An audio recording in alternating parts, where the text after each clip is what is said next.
The thoughts, opinions, and general overall shades thrown on High at 9 News are those of the individual speakers and not those of High at 9 News, its audience, or its advertisers. The statements made do not constitute medical, legal, or financial advice, and for advice tailored to your specific situation, please consult with a licensed professional.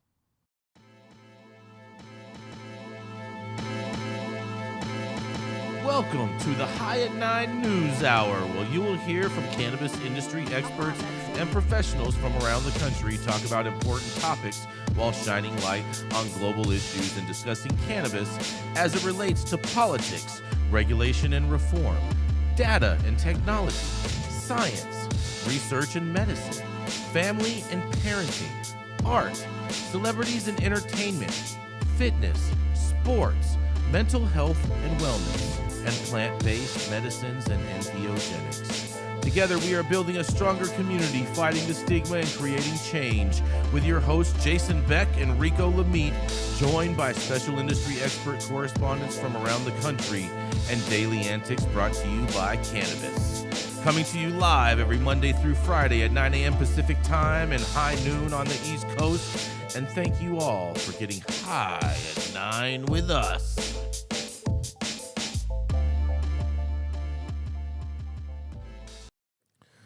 Oh, yeah. Good morning, everybody. It's finally Friday. That's right. It's Friday, September 8th. And today, Rico, I know you're going to be excited for this. It is Today is Star Trek Day for all you Trekkies out there.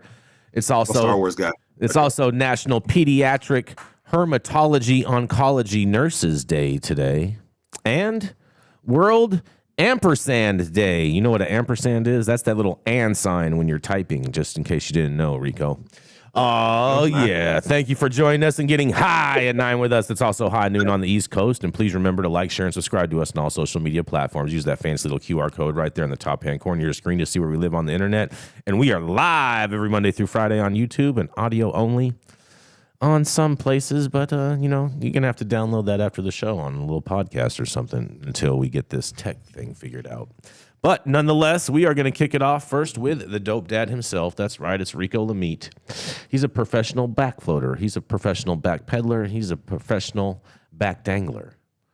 And any other things going backwards. That's right, it is none other than the dope dad himself. That's right, it is Rico Lamitte. I don't think my shit. I don't even know if you heard the applause there. But thank you, Jason. As I back story. Anytime. And speaking of backstroke,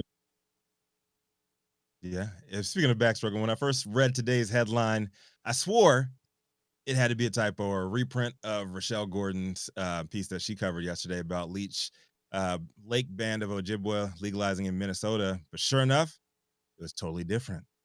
And in what seems to be a growing trend in the midst of the rest of America's chaotic cannabis legalization news, yet another indigenous group is deciding to move forward with cannabis legalization on their own terms. Against the wishes of conservative state leadership controlling the surrounding stolen properties outside their sovereign territorial lands borders. And this time, it's right in the heart of Confederate Southern Tobacco Country, North Kakalaki. Marijuana Moment's Brian Adlin reported yesterday evening that the Eastern Band of Cherokee Indians, the EBCI, passed a referendum in favor of legalizing marijuana, becoming the first jurisdiction within the borders of North Carolina or any of its surrounding states to commit to the policy change. Unofficial results posted by the EBCI's Board of Elections revealed members approved the measure 70 to 30%.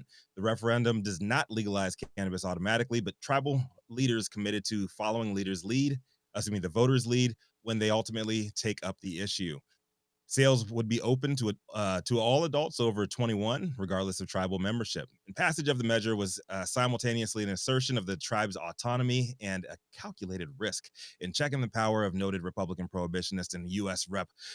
Chuck Edwards, who recently warned the tribe against legalization. We reported last month that ahead of the election, Edwards authored the open editorial in the tribal news publication Cherokee One Feather, saying legalization on the tribal land would be irresponsible and that he intended to stop it. EBCI Principal Chief Richard G. Sneed told Marijuana Moment Edwards his move was a big misstep. And he believed pushback from Edwards and others, other prohibitionists, actually emboldened tribal members to support the measure. Snead said in an interview, "The worst thing that a non-Indian elected official can do is tell a sovereign, federally recognized Indian tribe how they ought to handle their own business." Last week, Edwards followed up on that threat by introducing the Stop Pot Act, aiming to cut 10% in federal transportation funding from all tribal governments and U.S. states with legal recreational cannabis on their land. But Snead laughed off Edwards' move in Congress, knowing his people got the juice now. And at this point, there's nothing colonizing Chads like Edwards can do about it. He said, "I can tell you that in D.C. right now, a bill like that will be going nowhere." The article goes on to interview Bob Pero, founder of the Indigenous Cannabis Industry Association, the ICIA, who applauded the tribe's handling of the measure. And he said this: "How EBCI approached the referendum and determined their course of action is a great example of what sovereignty can look like when it's done in a good way. This is just one small aspect of their government, but this is a powerful opportunity to showcase what that actually means for government-to-government relations in an emerging industry," end quote. Legalization on EBCI's 57,000-acre Kuala boundary stands to generate millions in much-needed revenue for the tribe. Forrest Parker, the general manager of Kuala Enterprises, LLC, the tribe's very own cannabis company, said in July, if adult use were legalized, revenue could conservatively reach $385 million in the first year and exceed $800 million by year 5. Kuala boundary is currently the only place in North Carolina where medical marijuana is legal. And the article goes on a bit detailing Kuala's efforts to get its medical program up and running since first being approved back in 2021. It's definitely worth the read. There's a lot of parallels with what they're dealing with and the issues that they're dealing with in the rest of the industry too. But I love this story for so many reasons. But above all else, to me, it feels good to see indigenous nations further asserting their sovereignty against the wishes of illegitimate prohibitionist conservative leadership looking to control what they got going on their borders. Because it happened so long ago, and because the colonization effort was so successful, everybody tends to either forget, or I don't know, if you're like me growing up in Virginia, public schools right next door to North Carolina, maybe they were never even informed of just how bad Native American genocide was. An estimated 100 million people died. They were murdered and had their land stolen thanks to European colonization and westward expansion, before another 60 million were murdered at the hands of white Christian imperialism that lasted up until and through the passage of the 13th Amendment on December 6, 1865. Now, in quote-unquote legal ownership of a fraction of what should be their rightfully owned land, y'all still trying to tell them what to do. Enough is enough. Remember the name Chuck Edwards and take note of anybody else choosing to back that bullshit Stop Pot Act. When people show you who they are, believe them. I'm Rico Lamitte, the dopest dad on the street.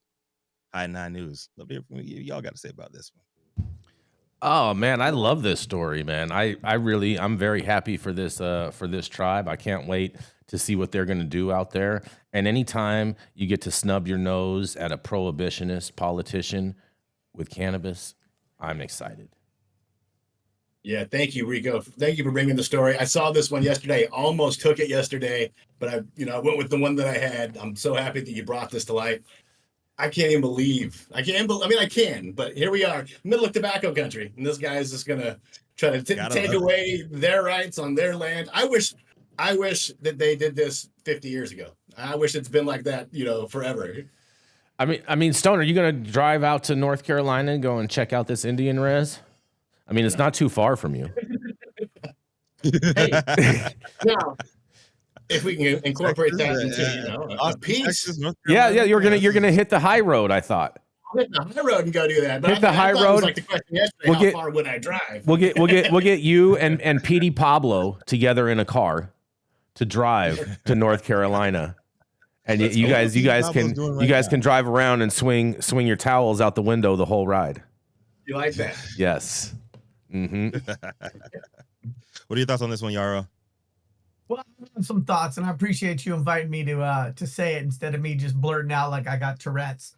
There's some issues that come up for me. You don't? On the one hand, we are talking about a sovereign nation, and the notion that we can interfere with what happens in a sovereign nation flies in the face of sovereignty, right? And so I think that that's kind of the most important thing. And then there becomes the practical real world. Yeah, most Indian reservations don't have their own power plants. Most Indian reservations don't have their own hospitals. Some Indian reservations still rely upon the services that are provided from the United States, as well as the funding. And so when this guy was talking about pinching their budget and some of these things, you know, he was trying to hit them where it hurts, which is in their pocket. So it is a sovereign nation, but we're really still interdependent. And so the challenge that I have, because we've been excited about cultivation on Indian lands for decades here in California, the challenge that I have is that even though there's this sovereignty, the moment that cannabis travels outside the reservation, that is technically international drug smuggling. Yes, right? it So, is. Yes, it we still is. haven't figured out how to accommodate for that sovereignty, but to allow that cannabis to be used and enjoyed by people outside of the occupants of the reservation. So if that cannabis was only grown and used by people on the reservation, it's kind of a get out of here, right? Like I'm trying to channel my best, you know, impression of my grandfather from New Jersey, right? Like whatever. The United States has no say on that. But most of these Indian reservations are looking at cannabis as an economic revitalization tool. And because of that, they're counting on the dollars from outside of those reservations to help support those reservations. So I think it's a complicated and delicate dance. Well, at the same Yeah, I time, agree. too. And I think At the same time, too, I mean, I'm just wondering how long it's going to take until you have some rogue North Carolina state troopers that just basically sit outside of the res on state property waiting for people to leave and then just pull them over suspicion that they are going to be carrying a controlled substance on them. I mean, I think if I go from my like we saw in cerebral, Oklahoma, they even go on their land and confiscate their shit. They're not going to, I don't think they're going to do all that. I think if I go from my cerebral to my heart, that Rico's embedded opinion as he read the article is really, really the guiding principle here, right? Like we can talk about sovereignty, we can talk about road funding, we can talk about what happens when cannabis crosses over an international border. But I think the bigger picture is what Rico touched upon, which is that given our nation's history and our relationship with the indigenous people who were here before this became one of the greatest countries for immigration, we have an obligation as American citizens to try to do what we can to make right that which will never be made right, and that which predated our own personal existence, but we still carry a burden of trying to rectify the harms that were done in the name of expansion and colonialism. And so with that in mind, I think most tribes should receive grace, a pass, some extra consideration, and really our hearts, right? Being on a reservation has not been a great experience for the indigenous people. You have any thoughts on this, Dr. Mark? Any thoughts on this? Yeah, I mean, I see that, you know, it's perfectly fine to give them cigarettes, booze, meth, and Delta 8, right? So it's like, Gambling, you know, gambling addiction too. yeah, I mean, you know, I don't know. Like, I think the sovereignty issue aside, you know, certainly substance abuse is rampant on the reservation, and cannabis could only be part of the solution, not part of the problem. Mm-hmm. Very, very true. And on that, I think, what's that, Yarrow? If they name a strain the smallpox blanket, I'm gonna feel like that's kind of an act of really, you know. Well, that's all. We're gonna go to a commercial on that. We'll be right back. How's it going, guys? Saman Razani coming to you from Green Street here with Jason Beck, smoking on the best weed in the world. Did you know that we have an audio-only version of our podcast available on Apple, Google, Amazon, iHeartRadio, and Spotify? Tune in now and check it out. All right, y'all. Coming up next, y'all know who it is. He is known for smoking the best weed in the world. He is the cannabis industry's longest continuously operating retailer, and also an avid supporter of a soon-to-be convicted Stop it. He's not going to be Florida convicted. man. He is not going to get convicted, bro. You guys are just living this pipe dreams over here. He's going to be your next president pretty soon, Rico. Watch out. But I don't know, man. watch out.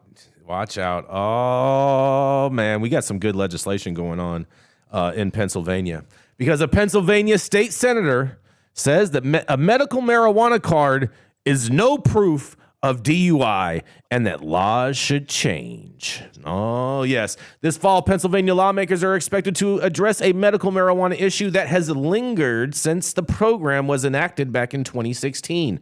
As KDKA political editor John Delano explains, it's whether anyone with a medical marijuana card is automatically guilty of a DUI when driving. That's right. More than 500,000 Pennsylvanians have a medical marijuana card, and most of them drive. But does that card make them an impaired driver while on the road? In a quote, a glitch in Pennsylvania's DUI laws allows Pennsylvanians who are legitimately using a state-approved medication to be prosecuted to conviction regardless of whether or not they were impaired by that, says attorney Patrick Nightingale, who represents the cannabis users. Because of the state zero tolerance rule for driving under any federal Schedule I drug, which cannabis is, police have charged drivers with a DUI just for showing them their state medical marijuana card, says Nightingale. That used to happen out here in California, by the way.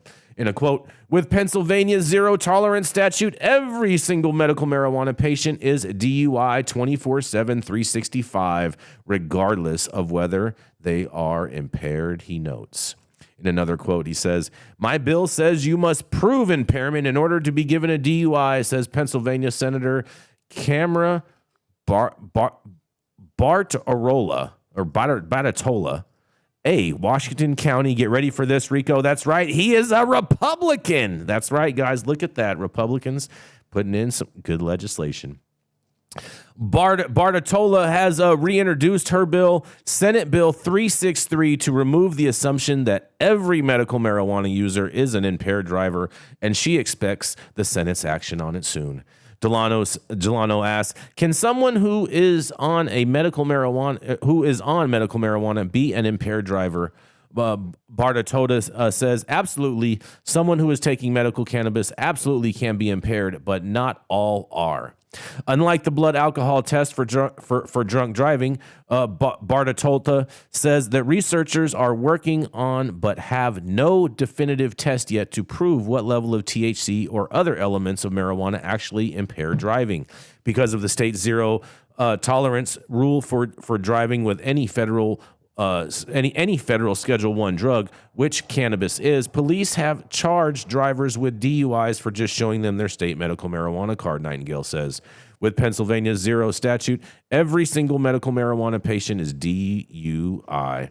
And that leaves it up to the standard field sobriety test and police observation to determine impairment, says Nightingale, like the walk and turn, finger on the nose, the horizontal gaze nystagmus, and make additional observations that an officer can, in their professional opinion, associate with being impaired. And word on the streets is that also includes you having a green tongue. But just having a medical marijuana card would no longer be automatic proof that you're driving under the influence, says Nightingale. He says, I would submit that law enforcement is very well equipped to detect either alcohol or drug impaired drivers. And Bartarola and Nightingale say you are not obligated to tell a police officer that you are a medical cannabis patient or are required to show them your medical marijuana card. And they say, both say, to keep that card away from your driver's license that you must show. So basically what they're saying is if you are a Pennsylvania patient, make sure that your cannabis card is not anywhere near your wallet and is not in clear and plain view when you open up your wallet to pull your driver's license out, because they can use that as probable cause to give you a DUI. And this is Jason Beck for the High at 9 News Hour. What do y'all think about this? Pennsylvania DUIs. I think it's fantastic that they're introducing this legislation. And it's not surprising that they were using the card to give people DUIs, because they used to do that here in California when you would show them your doctor's recommendation and you were in a prohibitionist county, and they would automatically charge you with transporting on top of drug driving. That's crazy. This is That's crazy. That just blows my mind. Just the possession of the card. Well, gets you yeah. that. I mean, and in all fairness, I understand where they're coming from, because they're like, hey, that's probable that's probable that you have marijuana on you, or you have marijuana in your system, since you have that card, because that card identifies you as using that substance. So I understand where they're looping their laws around, but I do think that it's a gross overreach of the justice system. A gross overreach. Go ahead. I used to live in Pennsylvania, and what I could tell you is that just outside of our local dispensary, they actually had a couple state boys, one unmarked and one marked, and they were just pulling people over, knowing that people just went to the dispensary, just bought something, probably popped it open to smell it. As soon as they pop it open and they break that seal, it's been opened in the car and you could smell it now, and they were just pulling people over left and right. Hey, shout out to Patrick Nightingale. He was actually my son's attorney when he got into a little bit of trouble. Oh, look he's at that. Probably the best cannabis attorney in the Commonwealth of Pennsylvania. So shout out to Patrick. He's just a wonderful guy.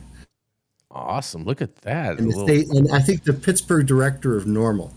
Oh yeah, that would make sense. That would make a lot of sense right there for sure. And he's also actually, I think he had a very key case, Jason, that involved whether or not the smell of cannabis was probable cause to search. And it was actually Patrick's case in Pennsylvania that I believed overturned the notion that just the smell of cannabis alone was probable cause to search the vehicle. Which makes perfect sense of, if that was his case, of why he would be going after this next. Natural progression. Huh? Absolutely. Yeah. I think the challenge here is that while it's great that we're moving away from ridiculous, it's not so great that we don't have a scientific-based standard around the difference between ingestation versus intoxication. I disagree. I think there is a science-based test, and it's called common sense. I would never want to rely upon the common sense of a trooper who'd worked 12 hours and who already had so many variables they had to sort of consider about whether they were going to give somebody a DUI or not. They have great guidance and guidelines when it comes to alcohol and some of these other intoxicants. And when it comes to cannabis, I just feel that once somebody has pulled someone over, they're a little invested in the outcome. And I just think that we've been really working on sort of a science-based rubric for what intoxicated driving is with cannabis for a long time, and the science still isn't in yet. And so it's challenging me. I still think that it disempowers the cannabis user to allow that to be discretionary on the part of the field officer. Oh no, I still That's absolutely correct. So what science tells us again is that we have to be able to correlate some of these detectable metabolites to impairment. And until that's done in a statistically significant swath of the population of users, this is just all spin and bullshit. Any breathalyzer thing, anything where they're detecting something, they have to correlate that directly to impairment. And as our previous speaker just said, yes, that's known for alcohol. It's not known for cannabis. And until that's known for cannabis, this is just all bullshit. Mm-hmm. I just don't believe in drug driving. I believe that you'd probably fall asleep at the wheel before you were actually drug driving when it comes to cannabis. That's just how I look at it. When do you believe in the law, and when do you not believe in the law, Jason? I always believe in the law. The law is real. So what I don't understand your question. Does law really promote order? Law is order. Law and order. They had a whole TV show all about it. What comes first? Law, then the order. We need that little soundbite. The dun Dun, dun, dun, dun, Yeah. dun. Mm-hmm. Mm-hmm. What do you think, Stone? I mean, you live out in Texas, and there's a lot of little rural prohibitionist police out there that love to use DUI as a cause for arrest. Definitely, but I'll tell you, Texas doesn't have an actual medical card, so there's no card for him to see to make that connection. So it's all going to be on smell and common sense, really. And since you guys, I can't believe that. I can't believe that it's possible to give somebody a DUI just for being a medical cannabis patient. Yeah. That just blows my mind just as much as not being able to be a gun owner if you're a cannabis patient, because some of the reasons that are qualifying reasons to get a cannabis recommendation, those same people that aren't using cannabis can own guns. So just because I choose to treat my whatever ailment with a natural plant medicine, you know, I can't own a gun, or I'm going to get a DUI. That's, excuse my language, fucking ridiculous. It's because if you're using cannabis stone, you're a degenerate. That's why. Oh, stop it. Yeah, but you know what? It's how much poetic justice will it be when all these charges against Hunter Biden get dropped because of Joe Biden's because of gun corrupt laws, state, because of corrupt conservative Justice court. Department. Conservative Supreme Court loosening gun laws, and that's why you can't convict Hunter Biden. I mean, all they got to do is convict him of having cocaine in the White House, because we know that straw has his DNA on it.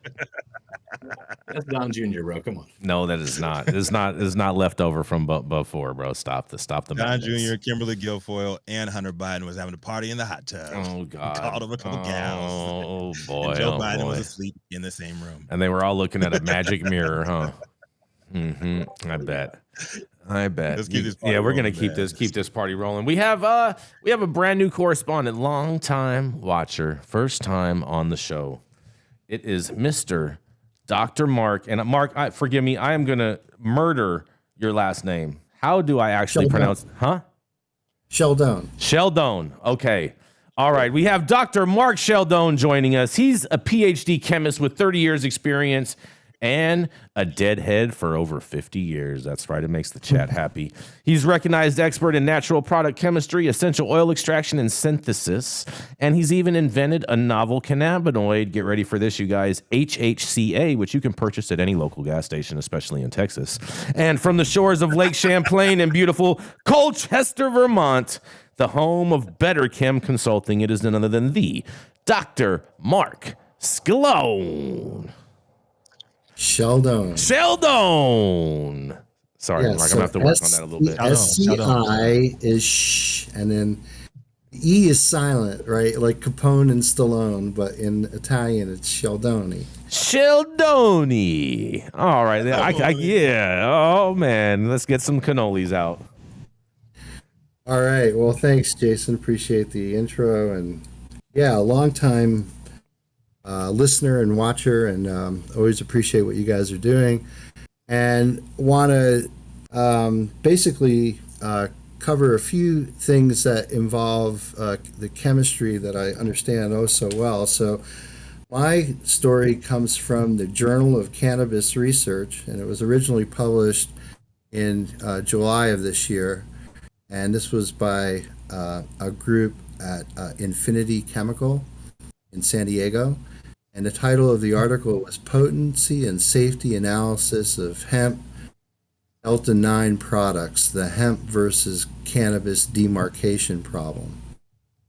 And hemp-derived Delta-9 tetrahydrocannabinol products are freely available for sale across much of the USA, but federal legislation allowing their sale places only minimal requirements on companies and products requiring no more than 0.3 Delta-9 THC by dry weight, but no limit is placed on overall dosage.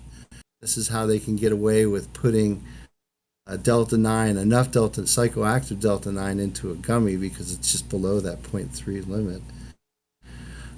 So no limit is placed on overall dosage, and there's no requirements that the products are even tested. So all of the mandatory testing that's mandatory in all of the state regulated cannabis programs, in this hemp thing, there is no regulated or administered regulated testing that's mandatory. However, some states such as Colorado specifically prohibit products created by chemically modifying a natural hemp component. So in this study, they took 53 Delta-9 products that were ordered and submitted to Infinity Cal Laboratories down in San Diego. And they analyzed them, and the lab analysis looked at potency. They looked at the presence of impurities and whether or not delta 9 was present. Was it natural delta 9 or was it chemically converted delta 9 from CBD? And they also looked at the presence of whether or not any age verification, because some of this product can actually just be obtained by just clicking the "I'm older than 21" box on an internet order. So in the results, while 96.2% of the products were under the delta 9 THC limit, 66% of the products that they analyzed differed from their stated dosage by more than 10%, which is substantial.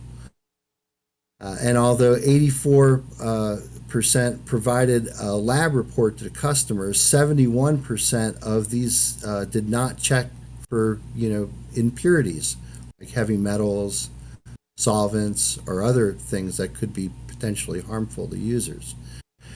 Additionally, 49% of the products were basically converted from CBD to THC, and this is pretty alarming, and this is a comment that I've added into the chat for many stories that have been covered here on High at 9, which is that, in cannabinoid markets, we're essentially in a commodity market where cost of manufacture is really extremely important in maintaining profitability or even achieving profitability. So having the ability to dial down the cost of your inputs is extremely important in a commodity market. And right now, just because of the abundance of CBD isolate that's been made available because of the Farm Bill, its price has crashed. You'll remember the price of isolate pre-Farm Bill was, somewhere around $10,000 a kilo. After the Farm Bill, it dropped to about $2,000 or $3,000. I remember doing a model for a company, and we were modeling at $1,500 a kilo. That kilo of CBD now is crashed below $500 a kilo.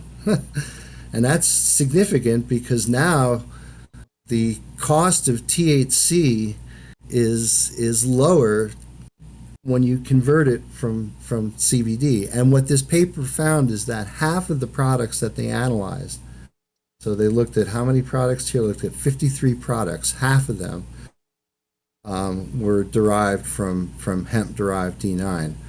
So what that says, the implication is that somehow hemp-derived D9 is getting into the regulated markets. That's probably pretty alarming for many people, especially people who are trying to, grow cannabis and extract it. And the fact is that, when there's THC in a gummy, that THC has no memory from where it came from, whether it came from cannabis or whether it came from a chemical conversion of CBD.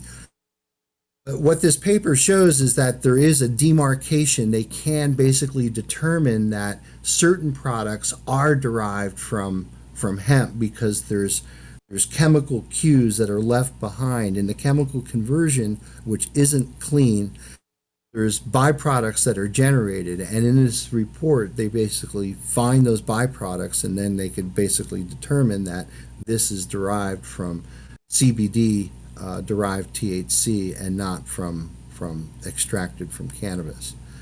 So it's a pretty big problem that we have to deal with, which is that it's cheaper to make THC from readily abundant CBD than it is to grow THC and extract it from plants that make THCA. You decarboxylate it, you make THC. So that's my story. Be interesting to have a discussion about the ramifications of what this means. This is one of many studies that has looked at commercial products and has found a lot of solvents and other byproducts. Some have found heavy metals. The heavy metals can come from leaching from the vape hardware itself and may not be unique to hemp-derived cannabinoids, and certainly could be in other cannabis-derived vape pens.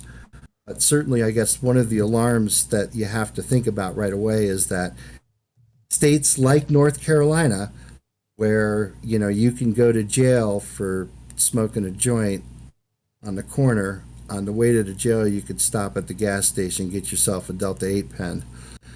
So this is Dr. Mark reporting from High at 9.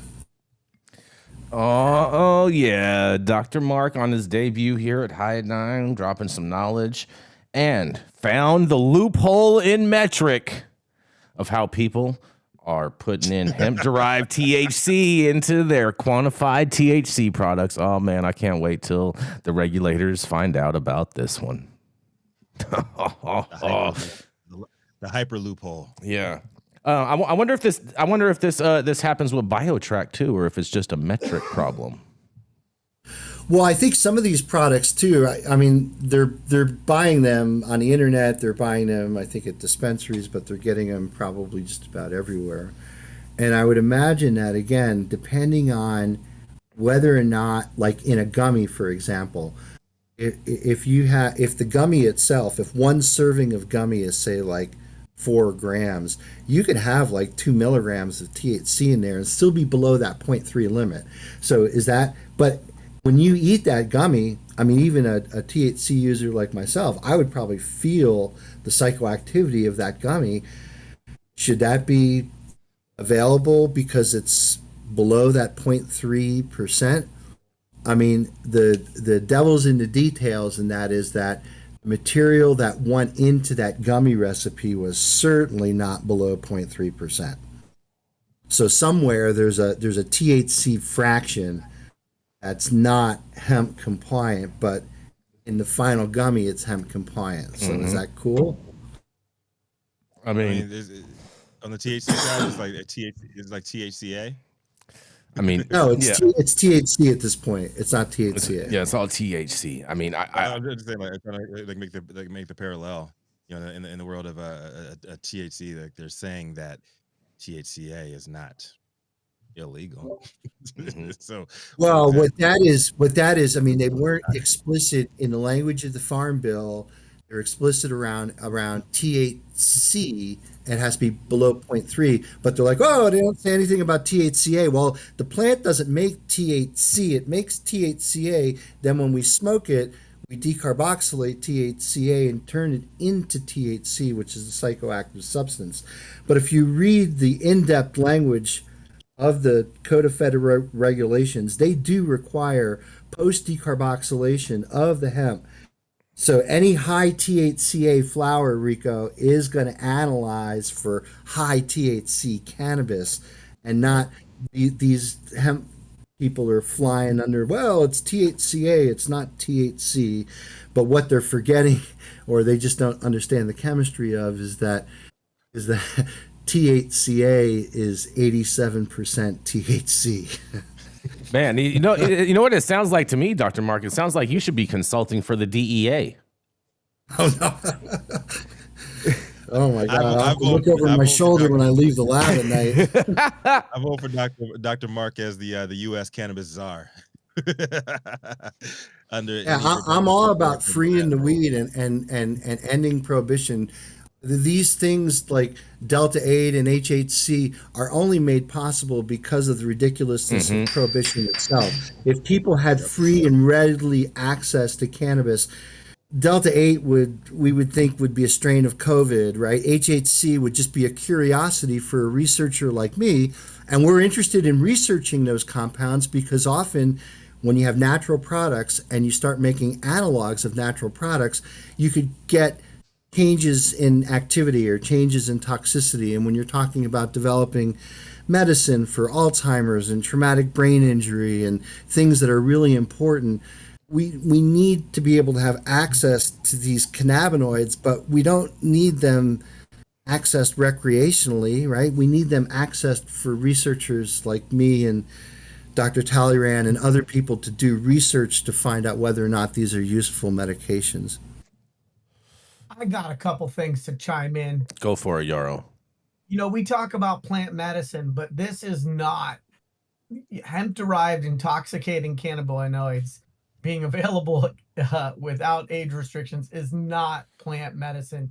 And I think the industry is best served to try to take the lead on industry favorable regulation versus reaction from government. What challenges me, and I love to quote Joanna Cedar on this, hemp is just cannabis without offense. But the challenge is, I think that the biggest threat to regulated cannabis is underregulated hemp. And so until we can start to regulate cannabinoids based on which are psychotropic and get people loopy and which ones are not, this notion of where they come from and this bifurcated set of rules is really, really, really bad for all stakeholders. It's bad for destigmatizing cannabis. It's bad for having age-restricted products. It's bad for parents who have children that are still developing cognitively, and it's bad for progressing the art and science of this plant medicine. And so, I'm just troubled because I think that while the good doctor did talk about heavy metals potentially from vape tech components, having non-tested inputs that are being put into our body is never going to work out for humanity. Like, that's never the winning recipe. That's not going to help us. And so I'm not down with OPP, and I'm not down with untested THC, and I'm not down with I see what you did there, Yarrow. Look at that. Oh, Bars, Yarrow, bars. Yarrow is naughty by nature today. I'm happily married, and I'm married to the notion that a regulated supply chain is what's best for the patient and the consumer. Not an overly regulated and overly taxed, but something that is prudent and reasonable. And the thing that we have to remember when we start talking about plant medicine, because I've got my didgeridoo and I'm ready to put up my teepee in the backyard, and I'm going to have a drum circle tonight for the Sabbath. But what we need to remember when we talk about plant medicine is when these cannabinoids have been extracted from hemp and then further refined, making them quote unquote synthetic. And synthetic is a weird word, because we have to differentiate between something that was naturally synthetic or something that was then synthetic because of an additional process within an extraction laboratory. But when we get to those cannabinoids that have been synthetically created through hemp, we're no longer in the plant medicine field anymore. Like, this is not how God and Mother Nature intended it. This is humans manipulating the natural inputs to create something that wasn't the way it was initially when it came out of the ground. And so I think underregulated hemp is one of the biggest external threats to regulated cannabis. Yeah, it's active pharmaceutical ingredient synthesis, just happening to using CBD as a starting material. So all this chemistry was first described by Roger Adams back in 1940s, and then redescribed by Meshulam in the 60s. So this was all in the literature, and you can't think that the intellectual furnaces in Washington were burning that hot when they signed the Farm Bill, because they didn't contemplate that people were going to do this chemical conversion. Come on, give me a break. This chemistry's been known for a long time, and I think now, from what I understand, this is a $5.9 billion sector of the market that I think dwarfs the rest of the cannabis market combined. Just because it's a much larger addressable market without regulation. And I can tell you, I've seen videos of warehouses, large, 3-pallet high warehouses filled with finished goods. So there's deep pockets behind this. And you're right, I should look over my shoulder when I leave the lab at night, because there's a lot of money at stake on the table here. Mm-hmm. Without a doubt, we got to keep it moving. Thank you so much for that, Dr. Mark, and thank you for joining us. We're glad to have you on board, and all of your knowledge and expertise is going to be a very big value for everybody watching. So thank you very much for joining us. But we got to keep this thing rolling. Rico, are you ready? You can do the promo. We just keep it rolling. We just can't keep it rolling. We don't got enough time for all that right now. Up next, he's a second-generation cultivator, the founder of Special Teams Consulting, and the Italian accent he gave us this morning is giving off some strong Liz Warren Cherokee Nation vibes. Had to talk some shit. Coming up next, it's the Sebastopol sage himself, Yarrow. Kubi baby Kubrin. Good morning, good morning, good morning. Here we are, High at 9 News, getting ready to kick into a weekend here. My article today is California lawmakers vote to decriminalize psychedelics and move forward with cannabis cafes. A Sacramento legislative bill aimed at decriminalizing plant-based psychedelics, including mushrooms, received final approval on the Senate floor Tuesday and Thursday and is now on its way to Governor Gavin Newsom's desk, according to officials. SB 58, introduced by California Senators Scott Wiener, Ash Kalra, and several others, passed 21-3 with 16 abstaining on the Assembly floor Thursday. They are not a panacea. This is not a silver bullet, but there are plenty of people who have literally been able to turn their lives around because of psychedelics, said Wiener. Wiener has been championing the bill for several years. He believes everyone from combat veterans with PTSD to those who suffer from disorders like anxiety and depression could benefit. Wiener said 13 of his bills were introduced during this assembly session, with 4 already passed to the Senate for a final sign-off. Quote, "We are now one step closer to making our shared values a reality. These bills will streamline housing approvals, address the climate crisis, cap the out-of-pocket costs of insulin, expand access to PrEP, protect LGBTQ, foster youth, decriminalize psychedelics, support small businesses, and more," he said in a statement. Several pieces of drug legislation have made their way through the state capitol on Thursday. Quote, "The tide has turned and shifted dramatically on these issues in California. Support for decriminalization of substances and a full legalization of cannabis is overwhelming now," unquote, said State Senator Matt Harvey. Harvey supported Wiener's legislation and is also advocating for his own. Oh, that's embarrassing. Harney introduced a bill that would allow certain cannabis retailers to sell food and beverages. The idea behind it would be to create cannabis cafes similar to those like the ones in place in Amsterdam. The state Senate passed Harney's bill in an overwhelming margin. It now needs one more vote before heading to the governor. California should be a destination for cannabis, just like it is for wine. I agree. And one of the things that is holding us back from that right now is we can't really offer a cannabis experience that is legal, that is safe, that is regulated. While both proposals have gotten support from lawmakers, some in the public still have concerns, but Wiener believes they can work together to find solutions that work for everyone. Any substance can be misused. Any substance can impact someone negatively. That's true of substances that are legal, he said. Because for him, this is only the beginning. The step we're taking, and hopefully we'll take if the governor signs a bill, is step number 1 in this process, and we have a lot more work to do, Wiener said. This is Yarrow Kubrin for High at 9 News. Yeah, no, Another wiener making moves. Mm-hmm. No, this bill is a big deal. I know a lot of the consumption lounges are really, really in desperate need of this. So then that way they actually have some type of a business model. So then that way they can actually open and operate, because you can't just operate a standalone consumption lounge with just selling product there. It has to operate as a restaurant in order to survive. I just like to note the connection of Representative Wiener and the pulsating phallic mushroom behind your head during you reading your story. That is a throbbing accusation, and I am ready to discharge my dissatisfaction Let off your spores. imagery affiliation. Look, here's what I think, guys. I think that when we talk about plant medicine, it would not be fair and accurate to lump in cannabis with psychedelics. And I think that, while I'm committed to both of them being in age-restricted products, no one has ever jumped off a cliff because they took a heroic dose of OG Kush. But I did watch somebody die who was on psychedelics at a concert because they did decide to jump off a cliff into the water and they didn't make it in the way they intended. So I think that, it's important to not underestimate the risks to psychedelics that are not in a clinical setting or a therapeutic environment or microdosed. And that being said, this notion of opening up regulations that allow for consumption lounges or increased sales of foods and beverages at places that sell cannabis, all it's doing is aligning the laws with human behavior. And I think that's really important. And I think that tourism is really important for California.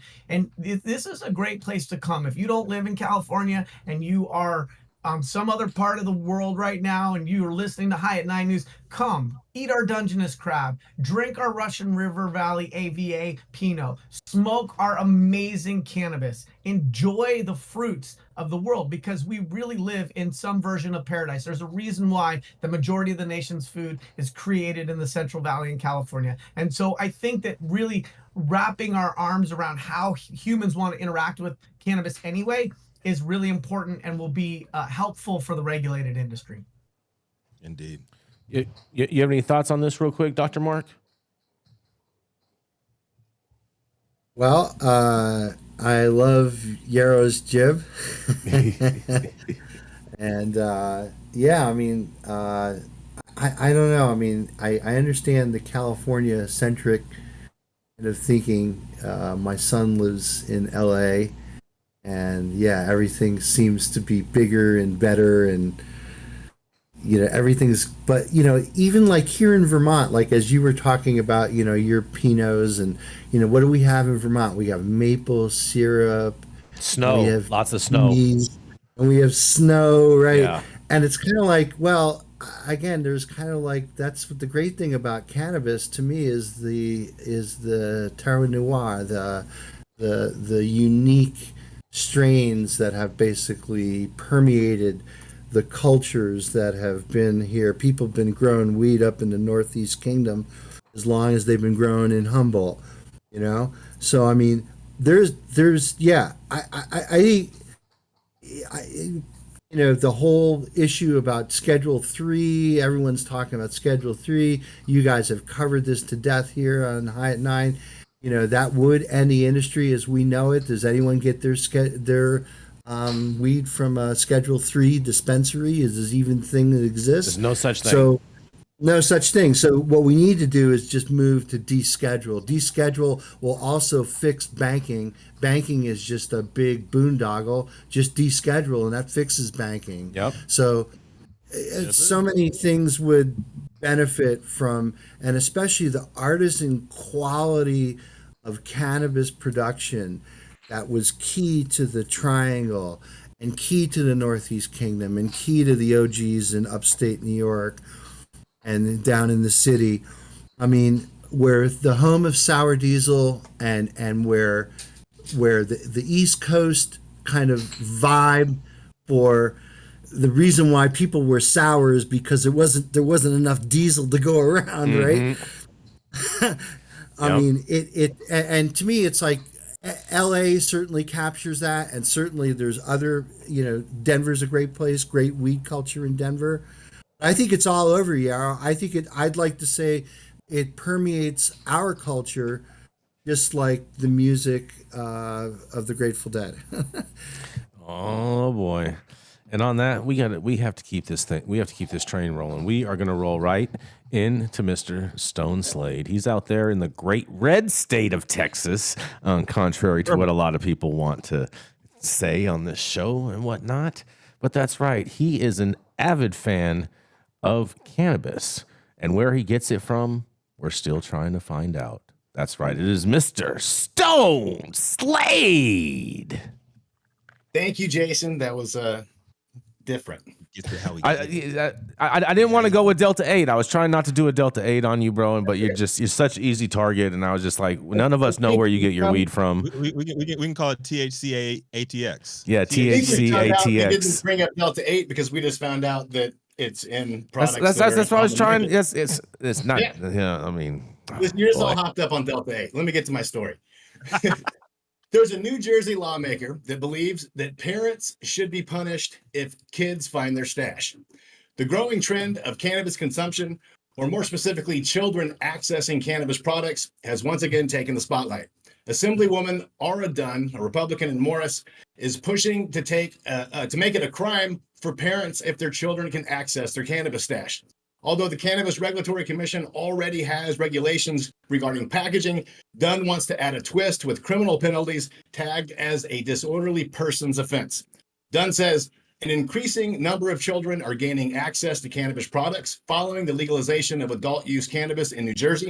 Children are overdosing on edibles, not only because they are legal, but because they resemble benign candies and treats. And the statistics do kind of back her up. The number of poison control calls for children ingesting cannabis has seen a surge, jumping from 73 calls in 2019 to 162 calls in 2022. Further data from the National Poison Data Center points to 486 dangerous cannabis exposures in 2021 alone, with a significant portion of these incidents involving 5. Sounds scary, right? But let's look at this from another angle. The same data reveals that cannabis constitutes as a minor 1% of all poison exposures. And while there can be severe side effects, especially for younger consumers and those who just took too much, there haven't been any documented cases of fatal overdoses. Now, if we compare this to traditional medications, cleaning substances, and even cosmetics, these substances actually have led to fatal outcomes, yet these substances don't get the same call for criminal penalties or stringent regulations. Dunn went on to say, adults should be locking up their marijuana along with their liquor. The same precautions need to be taken because there are similar consequences.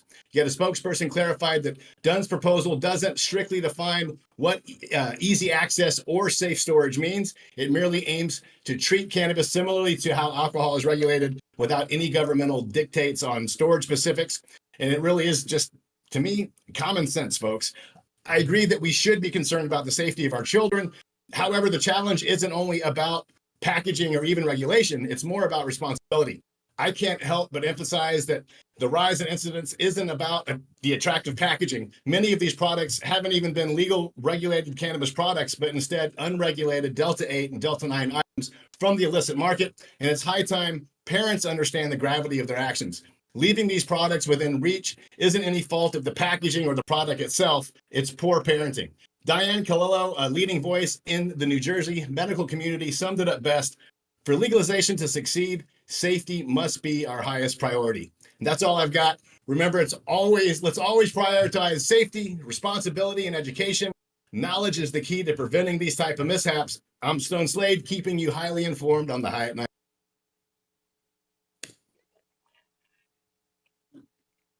They're trying to go after the parents in New Jersey, man. They looking for some revenue over there in that state.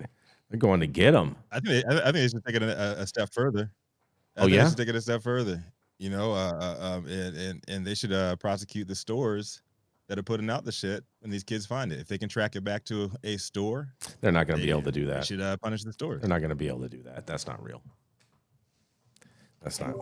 Whether it's real or not, the question is whether that's a uniform application of a policy, right? Do we do that if a parent leaves out a bottle of booze and some kid chugs down some vodka? Do we make Safeway liable if you buy the Clorox and your stupid kid drinks bleach?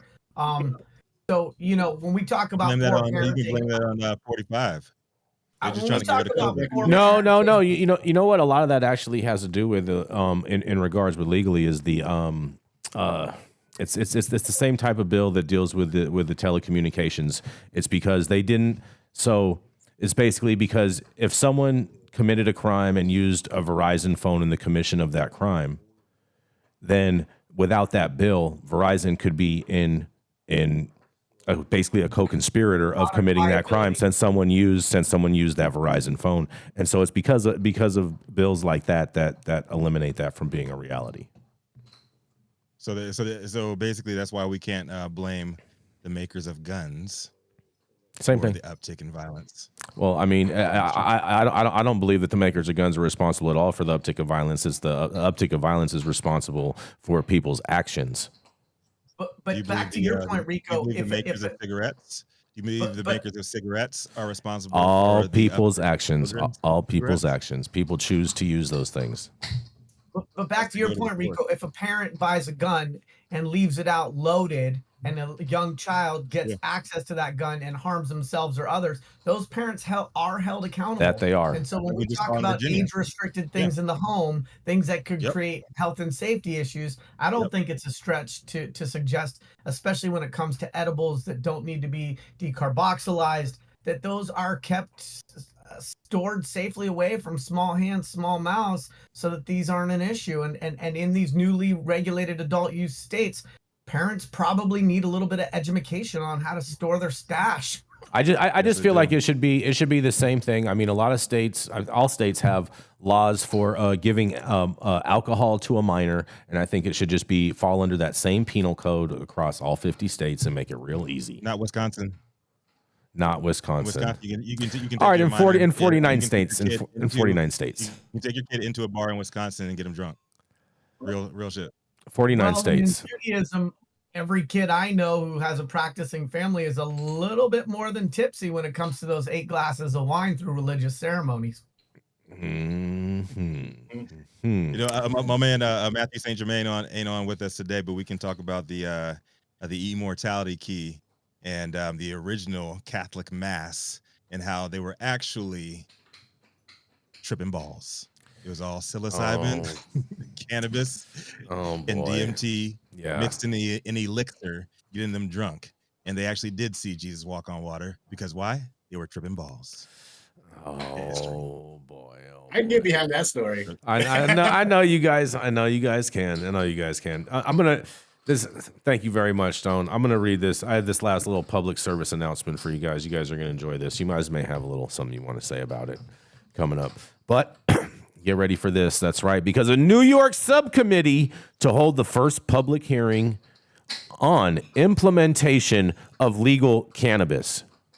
Legal bottles over the last few weeks have delayed the opening of some retail cannabis dispensaries in New York. So officials are providing members of the legal adult use cannabis community to a place to voice their concerns over a rocky rollout of the industry. That's what they're calling it. The State Senate Subcommittee on Cannabis will be holding its first public hearing on the implementation of legal cannabis. Industry leaders and regulatory agencies will provide testimony as lawmakers look to be transparent in the process that's led to this point. I cannot believe they are framing it like this, but nonetheless, in a quote, "If we're going to right this ship, we're going to need to make real concrete policy solutions," said Democratic State Senator Jeremy Cooney of Rochester. And he also says, "And that will be important not just to licenses or applicants, but it will send a message that New York is truly ready to open adult use cannabis." Mark your calendars, everybody, because the hearing is set for October 30th, and it will be open to the public.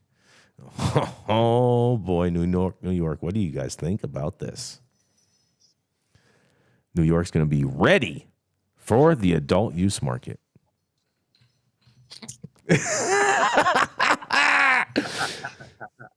I mean, can these people really be serious? Can they really take themselves that seriously?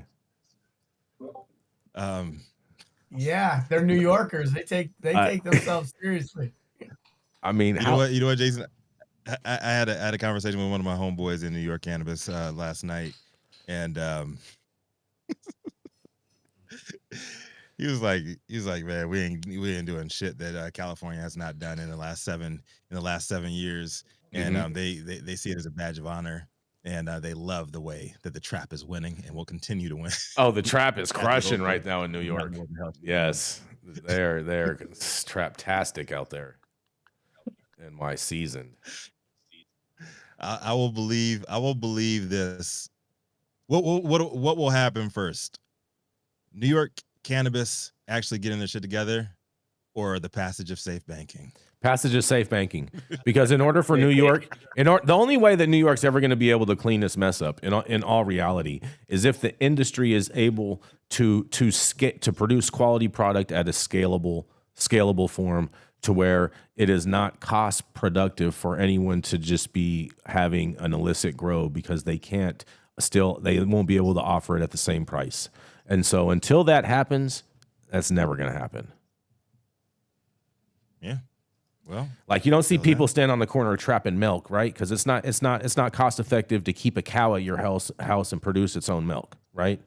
Otherwise, everyone would be sitting there at home milking cows, trapping milk on the corner. If it's trapped milk, how you know that milk came from a cow? Could have came from a goat, huh? That's what you're gonna call it. The goat. It came from the goat. Mm-hmm. Very cute, Rico. Oh, that But, man. Anybody else want to comment on New York? What about you? I mean, I feel like we should do a stream of the public comment on October 30th with commentary. Here's the thing. I'm not entirely sure that there's a direct connection between lawmakers and policymakers having public hearings and actually creating reasonable regulations and then subsequently implementing those regulations in a timely manner. And so I love this listening tour shit, but like y'all didn't listen out there for a minute. Now you guys stepped in the same dung pile and now you're trying to figure out how to clean off your shoe. I'm just not sure that they need to do a lot of listening tours. Like they did it right before Halloween. So I'm like, is this trick or treat, right? Like, I just don't know if that's really an essential part of the step forward to do a better rollout than they have so far. Mm-hmm. More treats than tricks. Oh yeah. What you think, Stone? But on that note, man, it's a mess. It's been fun to watch. I think live streaming this would be awesome because there's going to be a lot of pissed off people. I feel bad for anybody that signed up for this in New York because they talked a good game leading up to it, and then it's been comical, which I hate to say because there's a lot of people that sitting on product that they can't do anything with, and these guys still can't get their shit together.